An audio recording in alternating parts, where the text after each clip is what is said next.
ముందుగా అందరికీ నమస్కారం. ఈ నెల ఫిబ్రవరి 22వ తారీఖున విజయవాడ గుంటూరు హైవే నందు నాగార్జున యూనివర్సిటీకి ఎదుర్కొన్నటువంటి పూలే అంబేద్కర్ మైదానం నందు బీసీవై పార్టీ అధ్యక్షులు కోడే రామచంద్ర యాదవ్ గారు ఆధ్వర్యంలో బీసీ సింహగర్జన అనే కార్యక్రమాన్ని నిర్వహించబోతున్నాము. ఈ కార్యక్రమానికి రాష్ట్ర వ్యాప్తంగా ఉన్నటువంటి ఎస్సీ, ఎస్టీ, బీసీ, మైనార్టీ వర్గాలందరూ కూడా తరలి రావాలని కోరుతున్నాము. మన హక్కుల కోసం, మన రాజ్యాధికారం కోసం మనం పోరాటం చేయాల్సిన అవసరం ఈరోజు ఆసన్నమైంది.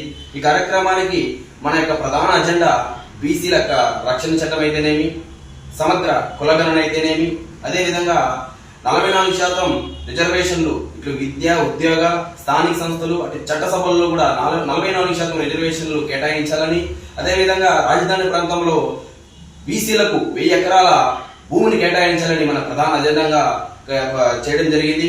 అదేవిధంగా ఈ నెల 22వ తారీఖు జరిగే బీసీ సింహగర్జనలో భాగంగా మైదానంలో ఒక బృహత్కరమైన కార్యక్రమం దైవ సంకల్పంలో చేయబడుతున్నటువంటి సంకల్పం శ్రీకృష్ణ మరియు జాంబవతిల కళ్యాణ మహోత్సవం కూడా మొదటి కార్యక్రమంలో ప్రారంభం జరిగి తర్వాత బీసీ సింహగర్జనల కార్యక్రమంలో మొదలలో భాగంగా ఈ కార్యక్రమం జరుగుతుంది. నేను మీ యొక్క తంబాలపల్లి సురేష్ బీసీవై పార్టీ రాష్ట్ర కమిటీ మెంబర్గా ఉన్నాను. నమస్తే.